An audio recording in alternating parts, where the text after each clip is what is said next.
Buenas a todas, bienvenidos. Hoy hablamos del capítulo número 16 del libro de Finocchiaro. Un tema fascinante y profundamente influyente en la historia de la civilización occidental es el triunfo de Roma y la Iglesia Universal. Este tema nos lleva al corazón del Imperio Romano en los siglos 3 y 4, un periodo de crisis, transformación y finalmente la consolidación del cristianismo como la religión dominante en el imperio.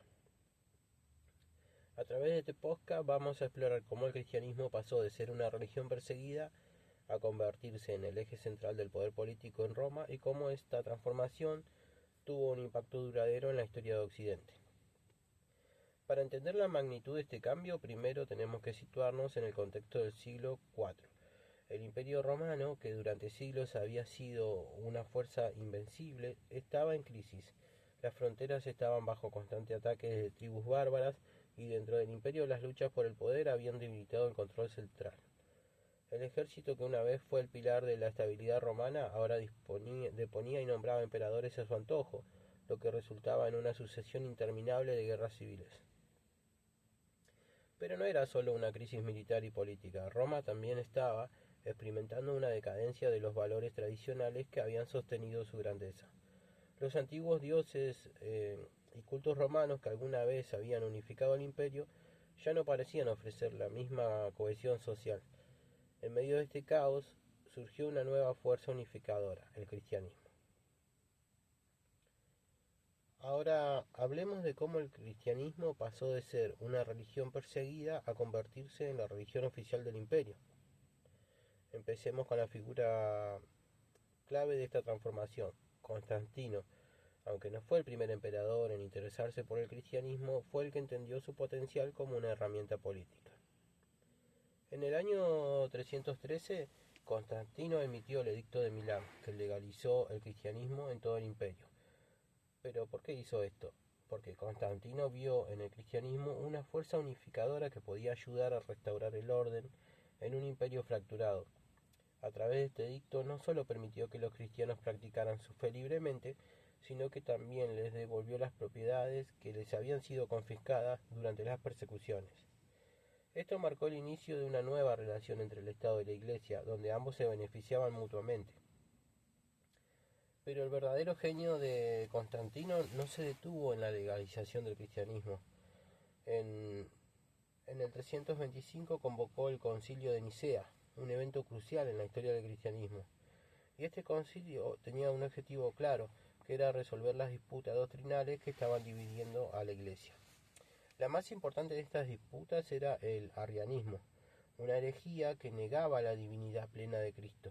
Al condenar el arrianismo y establecer la ortodoxia cristiana, el concilio no solo unificó la religión, sino que también fortaleció la autoridad del emperador sobre la Iglesia.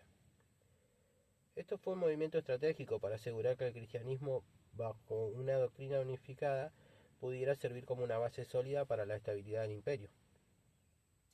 Sin embargo, el papel de Constantino fue solo el comienzo. Más tarde, en el 380, el emperador Teodosio I dio un paso aún más audaz al emitir el Edicto de Tesalónica, que convirtió al cristianismo en la religión oficial del Imperio Romano.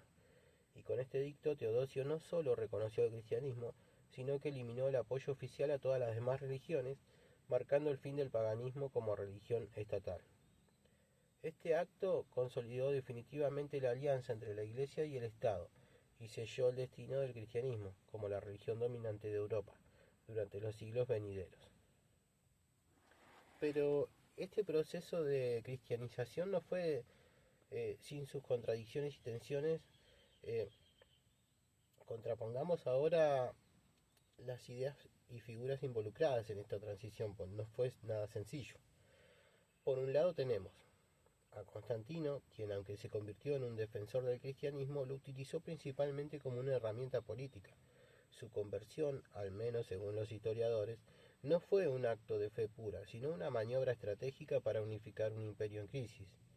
Contrasta esto con la visión de Eusebio de Cesarea, un historiador cristiano de la época que veía a Constantino como un enviado divino, un líder que había sido elegido por Dios para guiar a su pueblo.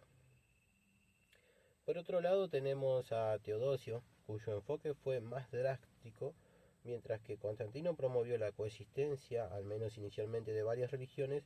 Teodosio impuso el cristianismo como la única religión legítima, eliminando la diversidad religiosa que había caracterizado a Roma durante siglos. Esto fue un cambio radical que transformó no solo el paisaje religioso del imperio, sino que también su estructura política. Un contraste interesante se da también en la comparación entre la resistencia inicial de Roma al cristianismo y su eventual adopción como religión oficial. Al principio los cristianos fueron perseguidos por sus creencias, visto como una amenaza al orden tradicional. Sin embargo, con el tiempo, el cristianismo se convirtió en el medio por el cual ese mismo orden sería restaurado y mantenido. Entonces, ¿qué podemos aprender de este proceso? La historia del triunfo de Roma y la Iglesia Universal es un recordatorio poderoso de cómo la religión y la política pueden entrelazarse para moldear el destino de una civilización. Lo que comenzó como una pequeña secta perseguida en las márgenes del imperio se convirtió en el centro del poder de Roma, transformando no solo la religión, sino también la cultura, la política y la identidad del mundo occidental. Este tema, más que una simple narración de eventos históricos, nos invita a reflexionar sobre el poder de las ideas y cómo éstas pueden ser utilizadas para moldear el curso de la historia. Nos muestra que, en tiempos de crisis, las soluciones que parecen radicales o innovadores, o como la adopción del cristianismo por parte de Constantino, pueden tener efectos duraderos que trascienden las generaciones. Así que la próxima vez que consideremos el papel de la religión en la sociedad, recordemos la historia de Roma y la Iglesia Universal, porque es una historia que, aunque pertenece al pasado, sigue resonando en el presente y nos ofrece valiosas lecciones para el futuro. Bueno, espero que les haya servido. No se olviden de apoyarse en los puntos claves de los archivos y nos estamos encontrando en el próximo capítulo.